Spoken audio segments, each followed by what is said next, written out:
성도 여러분 안녕하세요. 네, 방금 부르신 찬양의 가사처럼 하나님의 굳은 말씀 위에 굳건한 말씀 위에 굳게 서시는 여러분과 제가 되기를 간절히 바랍니다.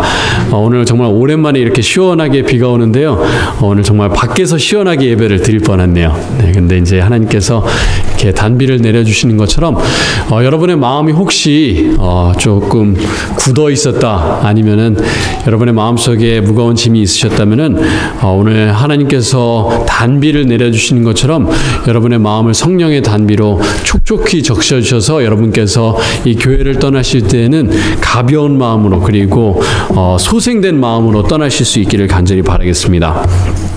저희가 안식일 아침마다 생애예비 정로의 기단의 말씀을 저희가 위주로 해서 말씀을 공부하고 있는데요. 그래서 예수께 향한 발걸음이라고 하는 제목으로 저희가 공부를 하고 있습니다. 그래서 저희가 오늘은 끝에서 두 번째 시간, 12번째 시간입니다. 그래서 여러분 생애예비 12장 말씀을 보시면 그 제목이 의혹을 어찌할까라고 되어 있어요. 근데 의혹보다는 사실 의심이라는 표현이 조금 더 정확한 표현이 아닐까라는 생각이 들고요. 제가 의심을 어찌할까라는 제목보다는 여러분 화면에 나온 것처럼 믿음 없는 것을 도와주소서라는 제목으로 오늘 저희가 좀 공부를 하도록 하겠습니다. 그래서 저희가 의심을 우리가 어떻게 하면 좋겠는가, 우리가 의심이 들 때에 그것을 어떻게 해결할 수 있는가, 그 주제를 가지고 오늘 저희가 생각을 해보도록 하겠습니다. 먼저 이 의심이라고 하는 단어를 좀 생각을 해볼게요. 이 의심이라고 하는 것 자체는 좋은 것도 아니고 나쁜 것도 아니에요. 네. 우리가 의심을 해야 될 때도 있습니다. 여러분 먼저 성경 말씀 사도행전 17장 11절의 말씀을 보도록 하겠습니다. 먼저 우리가 이 세상을 살아가면서 의심을 해야 될 때가 있어요. 좋은 의심과 나쁜 의심이 있는데요. 사도행전 17장 11절, 여러분 아주 잘 아시는 말씀, 아마 외우신 말씀일 텐데요. 사도행전 17장 11절에 이렇게 이야기하고 있습니다. 사도 바울이 데살로니가에서 떠나서 베레아라고 하는 곳에 당도해서 거기서 말씀을 전하는데, 여기에 이렇게 말씀하십니다. 베레아에 있는 사람들은 데살로니가에 있는 사람들보다 더 너그러워서 간절한 마음으로 말씀을 받고 이것이 그러한가 하여 날마다 성경을 상고했다라고 얘기하고 있어요. 사도 바울이 베레아에 갔는데 이 베레아의 교인들은, 베레아의 회당에 있는 사람들은 데살로니가 사람들보다 더 좋은 태도를 가지고 있었다라고 얘기를 하고 있어요. 그 좋은 태도는 어떤 태도였는가 하면은 기쁜 마음으로 말씀을 받아들이는 것도 좋은 태도였지만, 또 좋은 태도는 무엇이었는가 하면은 이것이 그러한가 하여서 확인하는 태도를 베레아 사람들은 가지고 있었어요. 어떤 말씀을 들을 때 그냥 그것을 있는 그대로 다 받아들이는 것도 아니고요, 다 배척하는 것도 아니고, 이것이 그러한가 그렇지 않은가 질문하는 습관을 베레아 사람들은 가지고 있었어요. 자, 왜 그런 습관을 가지고 있었는가? 여러분 예레미야 17장 5절의 말씀을 보도록 하겠습니다. 예레미야 17장 5절 말씀입니다. 구약성경 예레미야 17장 5절 말씀입니다.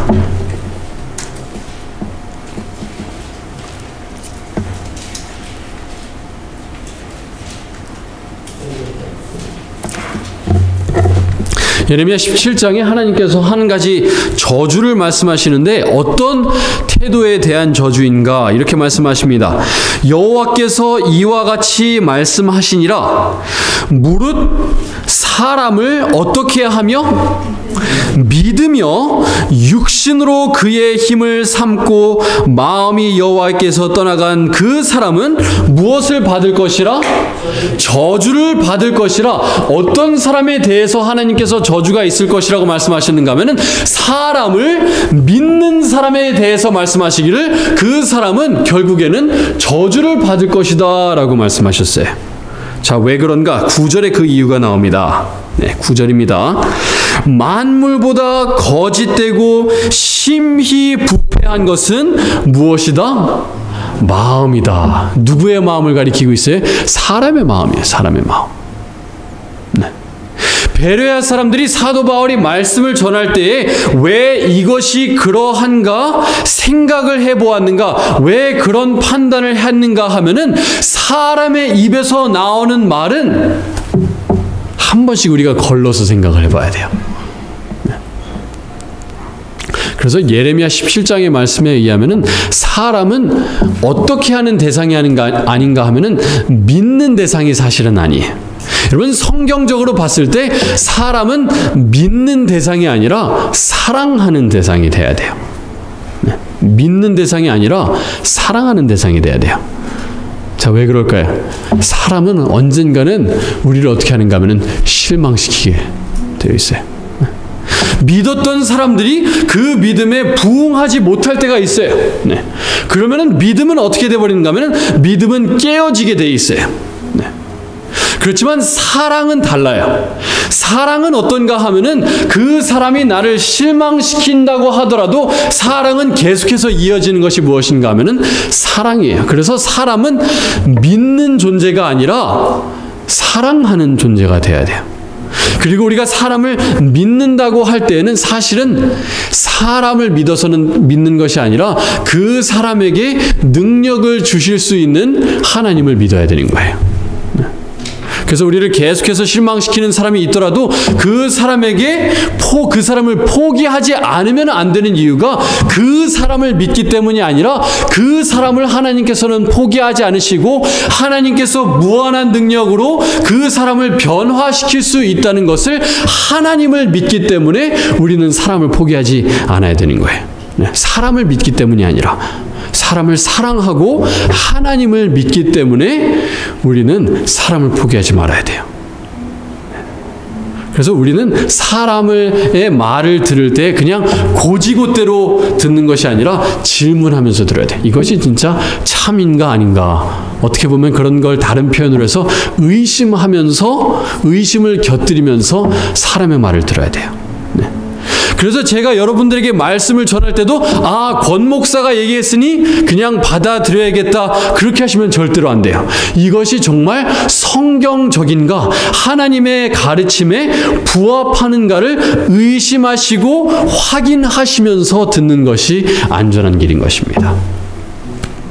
자, 그런데 우리가 오늘 진짜로 생각해보고자 하는 의심은 사람에 대한 의심이 아니라 하나님에 대한 의심이에요. 여러분, 성경의 첫 번째 책 창세기 3장의 말씀을 보도록 하겠습니다.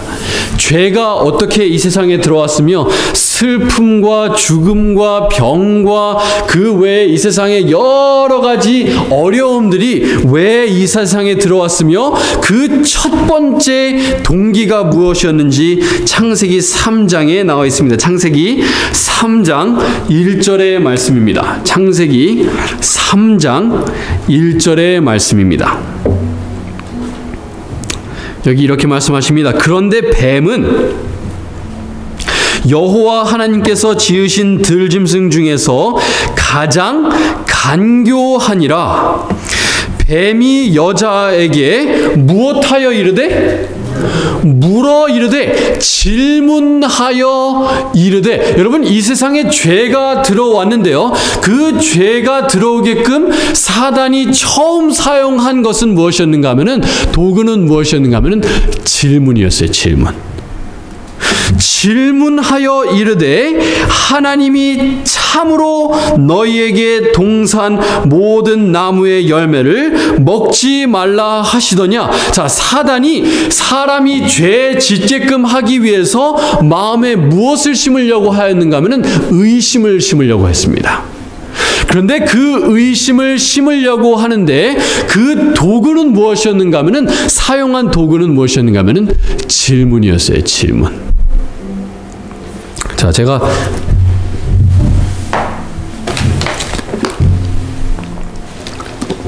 고등학교까지는 한국에서 공부를 하다가 미국에 이제 대학교에 와서 공부를 하는데, 나름대로 이 문화 충격이었던 게 무엇이었는가 하면 선생님들이 이런 표현을 많이 하세요. There are no bad questions. 네. 안 좋은 질문은 없다라고 선생님들께서 말씀하셨어요. 그래서 어떤 질문이든지 해도 좋다, 그런 표현으로 말씀하신 건데, 이 서양의 문화권에서는 그런데 이 동양의 문화권에서는 되게 안 좋은 질문이 있다라고 얘기합니까? 없다고 얘기합니까? 여러분, 우문현답이라는 표현 아시죠? 우문이라고 했을 때 이 우문은 어떤 질문을 얘기하는 겁니까? 네, 어리석은 질문. 그렇죠? 어리석은 질문에 지혜로운 대답. 네. 우리가 어떤 질문에 대한 대답이 있는데요, 질문에 대한 대답을 생각할 때에 옳은 대답이 있고 틀린 대답이 있습니다. 정답이 있고 오답이 있어요.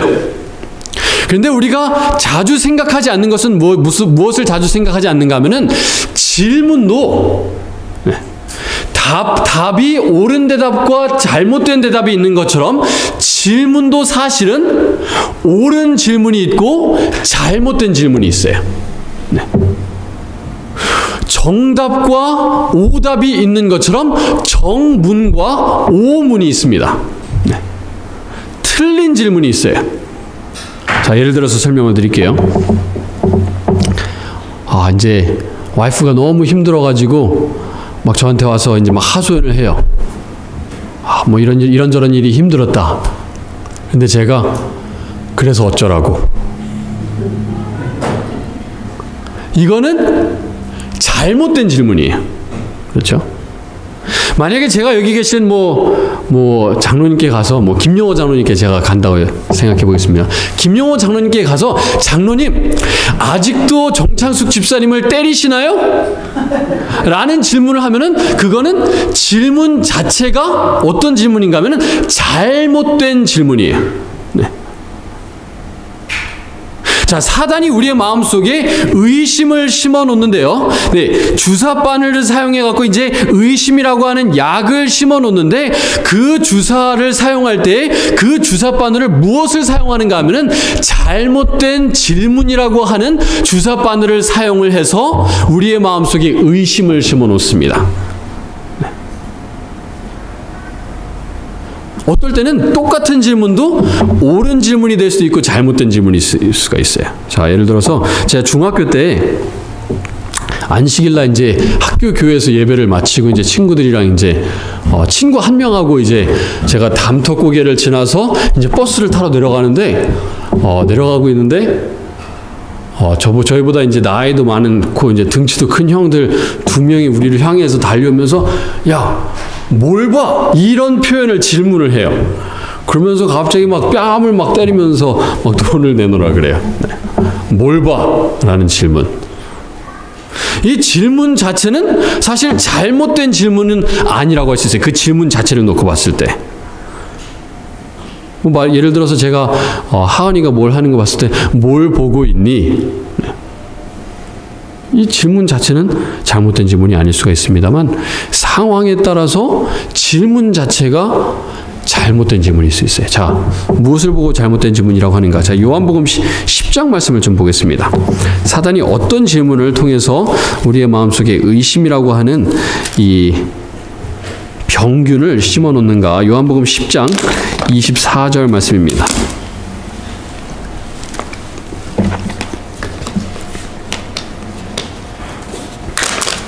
요한복음 10장 24절 말씀입니다.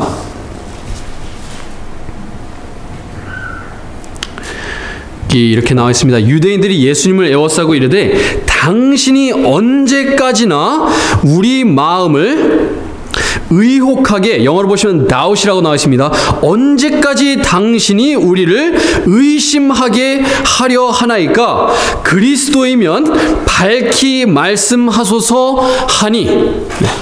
예수님께 나와서 지금 유대인들이 질문을 하고 있는데, 이 질문은 어떤 질문인가 하면은 잘못된 질문입니다. 네. 성경을 보시면, 특별히 복음서를 보시면 예수님께서 어떤 경우에는 질문에 대답을 안 하시는 경우들이 있었어요. 질문이 잘못된 경우는 예수님께서는 그 질문에 응하지 않았던 경우들이 있습니다. 네.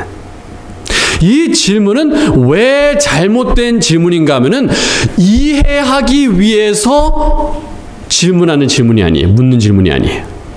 정말 예수님을 더 잘 믿고 싶은데 예수님을 더 잘 이해하고 싶어서 예수님께 나와서 예수님 제가 잘 이해하고 싶습니다. 그러니 제가 질문할 테니 대답해 주십시오 하는 태도로 나와서 예수님께 질문하는 게 아니에요. 네. 이 질문 기저에는 무엇이 깔려 있는가 하면은 예수님을 불신하기 위해서 어떤 건수를 잡기 위한 의도가 이 질문에 깔려 있어요. 네. 여러분, 모든 질문에는요 두 가지가 깔려 있습니다. 첫 번째는 무엇이 깔려 있는가 하면 질문에는 의도가 깔려 있고, 두 번째는 질문에는 무엇이 있는가 하면 방향성이 있어요. 네. 그래서 아이들을 가르치는 선생님들 사이에는 어떤 표현이 있는가 하면은 질문을 하는 사람이 대화를 통제한다 혹은 대화의 주도권을 쥔다라고 얘기를 해요. 질문을 하는 사람이 대화의 주도권을 쥐고 있다라고 얘기를 합니다. 왜 그런가 하면은 대화를 통해서 이 질문을 통해서 대화의 방향성을 설정을 해요. 대화의 방향성을. 대화가 어디로 갈지는 질문을 통해서 그 방향이 어느 정도 결정이 됩니다. 그리고 그 질문에는 의도가 깔려 있어요. 예를 들어서 제가 아까 안 좋은 질문에 예를 들었습니다. 와이프가 와서 정말 힘든 거를 하소연하는데 제가 만약에 그래서 어쩌라고 라는 그런 질문했을 때 그 질문의 방향성은 무엇인가 하면 싸우자예요. 싸우자. 네. 그리고 그 질문의 의도는 귀찮다는 거예요. 네. 질문을 하긴 했습니다만 정말 아내가 어떻게 힘들고 어떻게 도와줄지를 이해하고자 하는 것에 그 방향성과 의도가 있는 것이 아니라 귀찮고 짜증나고 싸우기를 원하는데 그 의도와 방향성이 있는 거예요. 네. 자, 그래서 우리가 신앙생활을 하다 보면은 여러 가지 질문들이 우리의 마음속에 들어오기도 하고 사람들이 질문을 해오는데 모든 질문이 좋은 질문이 아니라는 것을 우리가 이해를 해야 돼요. 네. 그것을 기억해야 돼요. 제가 미국에 이제 신학대학교로 왔는데, 재림교회 신학대학교로 왔는데, 제가 신학대학교 다니면서 제가 사실 신앙을 잃어버릴 뻔했어요. 네. 제가 이제 신학대학 다니면서 교수님들이 뭘 가르쳐 주시는가 하면은 고등 비평이라고 해가지고 이 말씀을 의심하는 법을 가르쳐 주세요. 네. 물론 안 그러신 교수님들도 많이 있습니다만 간혹가다 그런 분들도 계세요. 그래가지고 이 성경에서 이제 성경 한쪽에서는 이렇게 얘기하고 저쪽에서는 이렇게 얘기했는데 이거를 이런 모순점들을 막 말씀을 해주세요. 그리고 왜 하나님께서 6,000년 전에 이 세상을 창조한 것이 사실이 아닌지에 대한 질문들을 막 해오세요. 네. 그래서 이제 막 세상이 6,000년 전에 창조됐다는 것이 사실이 아니다라는 것을 가르치는 분들도 이 재림교회 안에 계세요. 그런 이제 말씀에 대한 이 잘못된 질문들을 주입하고 의심을 심어 넣어가지고 사실 저랑 같이 신학대학교 나온 친구들 중에서 목회를 떠난 친구들뿐만 아니라 예수님을 떠난 신앙을 떠난 친구들이 굉장히 많아요. 무엇 때문에? 잘못된 질문 때문에. 잘못된 질문에 그것의 답을 이제 막 쫓아가다 보니까 하와도 어떻게 했어요? 참으로 하나님께서 모든 나무의 실과를 먹지 말라고 하시더냐? 그 질문을 들었을 때에 그 질문에 대한 답을 쫓아가다 보니까 어디까지 가게 됐어요? 죄까지 빠지게 되고 죽음까지 이르게 됐다는 거예요.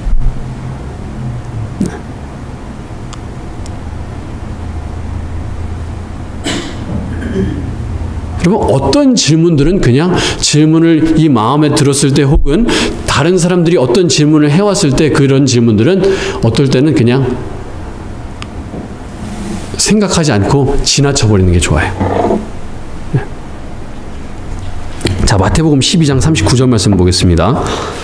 마태복음 12장 39절 말씀입니다.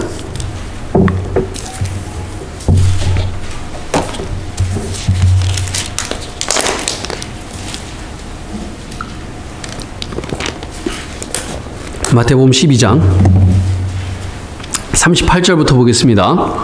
여기 잘못된 질문이 또 하나 나옵니다.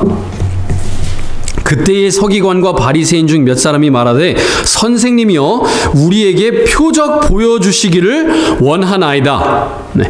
이 질문 자체는 나쁜 질문이 아니라고 보여질 수도 있습니다만 이것은 왜 잘못된 질문인가 하면은 잘못된 의도로 물은 질문이기 때문에 그래요. 예수님께서 그 이전에도 왜 본인이 메시아인지 충분한 표적을 보여주셨음에도 불구하고 예수님을 의심하기 위해서 예수님에게 하나의 건수라도 더 잡기 위해서 지금 이 사람들이 그런 질문을 합니다. 예수님, 표적 보여주세요. 표적이 어디 있습니까? 그거에 대해서 예수님께서 대답하세요. 39절, 예수께서 대답하여 이르시되 악하고 음란한 세대가 표적을 구하나 선지자 요나의 표적밖에는 보일 표적이 없느니라. 예수님께서 그 질문에 대답을 하시는데 내가 표적 보여줄 텐데 요나의 표적을 보여주겠다라고 말씀을 하세요. 여러분, 성경에서 가장 말도 안 되는 것 같은 이야기가 있다면 요나의 이야기예요. 그렇죠? 아니 어떻게 사람이 물속에 빠졌는데 이 물고기가 잡아먹고 3일 동안 뱃속에 있다가 멀쩡하게 이 육지에 토해낸다는 게 말이나 어떻게 되는 얘기인가요? 근데 이제 예수님께서 요나의 표적을 보여주시겠다라고 말씀하시면서 40절에 이렇게 말씀하십니다. 요나가 밤낮 사흘 동안에 큰 물고기 뱃속에 있었던 것 같이 인자도 밤낮 사흘 동안 땅 속에 있으리라. 예수님께서 본인의 죽으심과 부활을 무엇에 비유를 하셨는가 하면은 요나가 물고기 뱃속에 들어갔다가 나왔던 것처럼 나도 땅 속에 3일 동안 들어갔다 나오겠다라고 말씀하세요. 자, 이거를 조금 다른 식으로 한번 해석을 해보자면 어떻게 해석을 할 수가 있는가 하면요, 만약 요나의 이야기가 지어낸 이야기라면은 우리에게는 아무런 희망이 없어요. 요나의 이야기가 사실이 아니고 그냥 소설에 불과하다면은 여러분과 저는 아무런 희망이 없어요. 왜 그런가?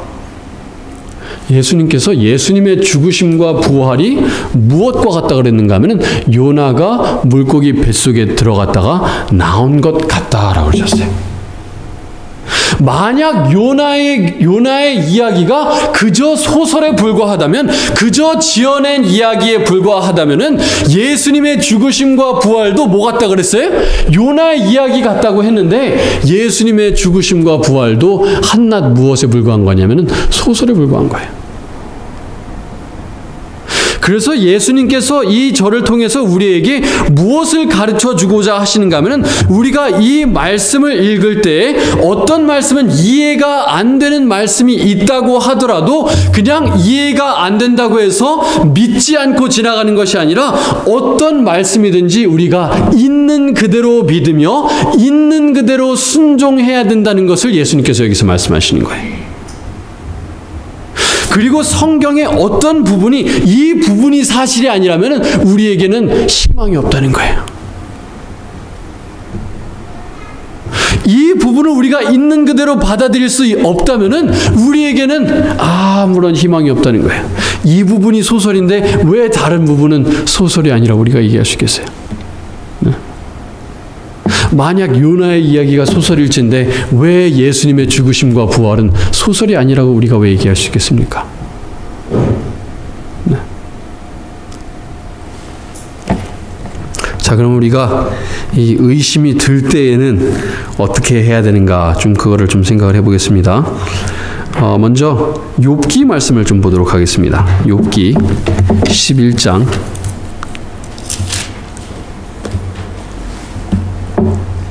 7절 말씀입니다.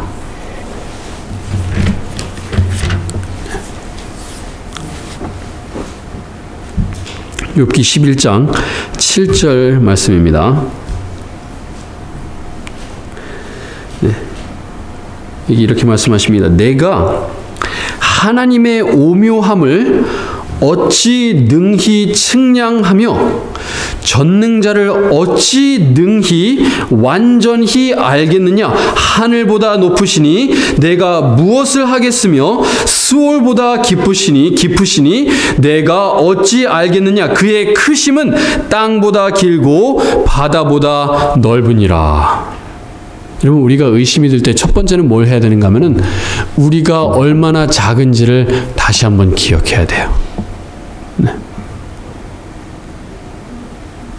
하나님을 온전히 이해할 수 있다는 것은 엄청난 오만이에요. 네. 하나님을 온전히 이해할 수 있다는 것은 내가 하나님 위로 올라가려고 하는 겁니다. 어찌 유한한 인간이, 티끌 같은 인간이 온 우주를 말씀으로 창조하신 하나님의 뜻을 다 이해할 수 있겠으며 그 하나님의 생각이 담긴 이 말씀을 어떻게 온전히 다 이해할 수 있겠습니까? 의심이 들 때는 우리가 그걸 기억해야 돼. 나는 정말 작고 티끌과 같이 유한한 인간이기 때문에 하나님을 온전히 이해할 수 없구나 라는 걸 기억해야 돼요. 아, 맞다, 그렇지. 내가 머리가 참 나쁘지. 내가 어떻게 그렇게 머리 좋으신 하나님의 의도를 내가 다 이해할 수 있겠나? 내가 이렇게 조그만 사람인데 온 우주보다 더 크신 하나님을 내가 어떻게 이해할 수 있겠어? 그래, 나는 모자라니까 그냥 모자란 대로 그냥 받아들이기만 하면 되겠구나 라는 걸 우리가 기억해야 돼요. 욥기 38편에 비슷한 말씀을 하나님께서 욥에게 직접 하십니다. 욥기 38편 말씀입니다.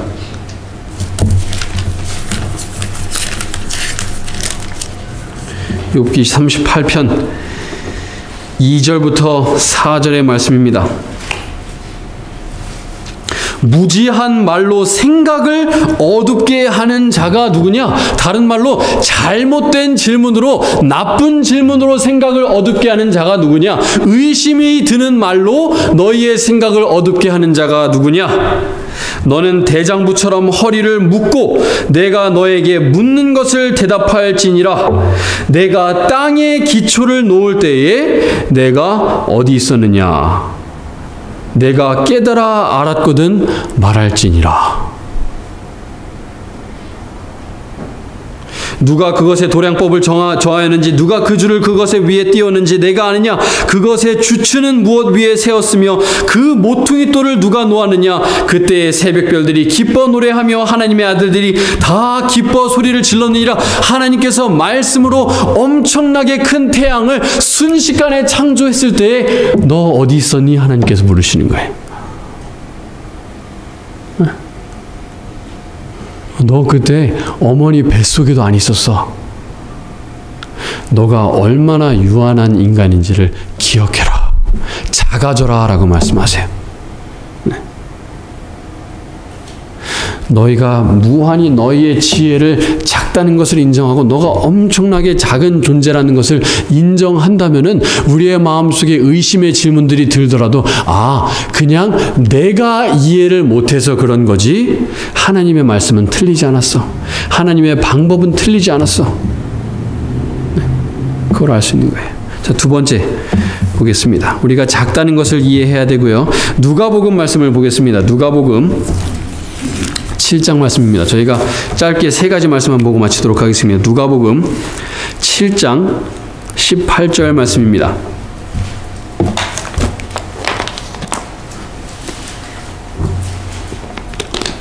여자가 낳은 자 중에 가장 큰 자라고 예수님께서 칭찬하신 분이 성경에 나오는데 침례 요한이었습니다. 그 침례 요한도 마음에 무엇이 들 때가 있었는가 하면 의심이 들 때가 있었어요. 침례 요한이 정말 자기의 온 생애를 걸쳐서 예수님을 전파하고 자기 삶을 희생하면서 예수님을 기다리고 이제 감옥까지 갇혔는데 자기가 생각했을 때는 예수님께서 이제쯤이면은 무언가를 하시고 이제 이스라엘의 왕이 되시든지 아니면은 뭐 온 세상에 평화를 주시든지 해야 될 텐데 자기가 예상했던 메시아로서의 모습을 예수님께서 보여주지 않으시는 거예요. 그리고 자기는 지금 감옥에 갇혀 있어요. 그의 마음속에 의구심이 들기 시작합니다. 그리고 의심이 들 때에 요한이 어떻게 하는가? 18절. 요한의 제자들이 이 모든 일을 그에게 알리니 요한이 그 제자 중 둘을 불러 주께 보내어 이르되 오실 그이가 당신이오니까 우리가 다른 일을 기다리오리까 하라 하매. 요한의 마음속에 의구심이 들었어요. 근데 요한이 여기서 한 일은 정말 좋은 일을 했어요. 의심을 해결할 수 있는 가장 좋은 방법을 요한은 선택했어요. 그 방법은 무엇인가 하면은 요한이 물론 그가 물리적으로는 그가 감옥에 갇혀 있었기 때문에 예수님께 직접 나아갈 수는 없었지만 그가 종들을 보내서 자기의 제자들을 보내서 누구에게 나아갔는가 하면은 예수님께 나아갔어요. 자기의 마음속에 의심의 질문들이 들었을 때에 자기 스스로 해결하려고 한 것도 아니고 다른 사람에게 해결하려고 한 것도 아니고 요한은 어떻게 했는가 하면은 예수님께 자기의 의심의 질문들을 예수님께 가지고 갑니다. 여러분 마가복음 9장을 보시면은 이 귀신 들린 아이의 아버지가 나옵니다. 제자들이 귀신을 내쫓지 못했어요. 그래서 그의 마음속에 의심이 들기 시작합니다. 그의 마음속에 정말로 예수님께서 내 아이를 고쳐주실 능력이 있을까? 의심의 질문들이 들었을 때 그 아버지가 잘한 것은 무엇인가 하면은 그가 예수님 발 앞에 꿇고 말하기를 예수님 제가 믿습니다. 저의 믿음 없는 것을 도와주소서. 저의 의심하는 것을 도와주소서. 자기의 의심하는 마음을 그 아버지는 어떻게 했는가 하면은 예수님께 갖다 드렸어요. 그 의심을 스스로 해결하려고 한 것이 아니라 정말 예수님께서 하실 수 있을까? 그 의구심을 누구에게 가지고 나가는가 하면은 예수님, 제가 예수님 이제 믿습니다. 근데 제 마음속에 의심이 있으니까 저 좀 도와주세요. 누구에게 갔어요? 예수님. 제 의심의 마음 예수님께 드립니다. 침례 요한 어떻게 했어요? 그의 마음속에 의구심이 듭니다. 의심이 듭니다. 그 의심을 어떻게 했어요? 예수님께 가지고 갔어요. 예수님, 제가 이 의심의 마음이 듭니다. 시편 13편 말씀, 오늘 마지막으로 볼 말씀입니다. 시편 13편 말씀입니다.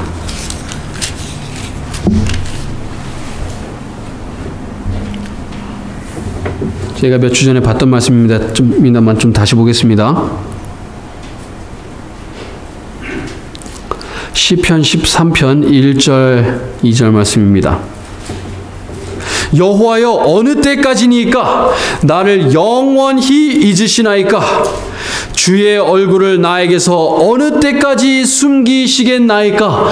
지금 다윗이 쫓기면서 원수들에게 쫓기면서 그의 마음속에 의심이 들기 시작합니다. 하나님이 혹시 나를 잊어버리신 건 아닐까? 혹시 하나님께서 나를 도와주실 수 있는 능력이 없는 것은 아닐까 하는 의구심이 들 때에 다윗은 어떻게 했는가? 그 의구심을 마음속으로 스스로 고민한 것이 아니라 그 의심을 어떻게 했는가? 하나님께 가지고 왔어요. 하나님! 이런 질문이 있습니다.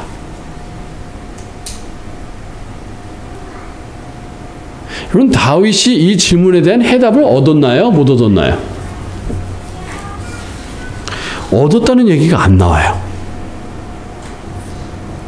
그런데 5절에 이렇게 말씀하십니다. 나는 오직 주의 사랑을 의지하여 싸우니 나의 마음은 주의 구원을 기뻐하리라. 내가 여호와를 찬송하리니 이는 주께서 내게 은덕을 베푸심이로다. 1절에는 하나님 저를 영원히 잊으시겠습니까? 라는 질문을 했는데 2절부터 4절 사이에 하나님께서 나타나셔서 내가 너를 잊지 않았다. 그런 말씀을 하지 않았음에도 불구하고 그가 질문에 대한 해답을 얻지 않았음에도 불구하고 다윗의 마음은 어떻게 되는가 하면 변화가 되었어요. 침례 요한이 예수님께 그의 의구심의 질문을 예수님께 가져왔을 때 예수님께서 그의 질문에 대한 해답을 시원하게 해주신 것은 아니었지만 그가 예수님의 하신 일에 대한 이야기를 듣고 그의 마음이 어떻게 됐는가 하면 변화가 되었어요. 그의 의심이 믿음으로 바뀌었어요. 어떻게 했기 때문에 그의 의심을 자기 스스로 해결하려고 한 것이 아니라 그 의심을 하나님께 가지고 왔기 때문에. 그래서 이 의심의 질문의 방향성은 무엇인가 하면은 믿음의 방향성이에요. 예수님께 향하는 방향성이에요. 더 이해하기 위한 방향성으로 우리가 하나님께 나아올 때, 예수님을 믿고자 하는 갈망을 가지고 우리가 예수님께 나아올 때는 예수님께서 우리의 의심을 답을 주시 않으실 수는 있지만 우리의 마음속에 무엇을 허락해 주시는가 하면 믿음을 허락해 주세요. 답은 안 주실지언정 내가 유한한 인간이기 때문에 이 질문에 대한 대답은 못 얻을 수 있겠구나 라는 것을 깨달을 수는 있지만 무엇을 마음속에 심어주시는가 하면 믿음을 심어주세요.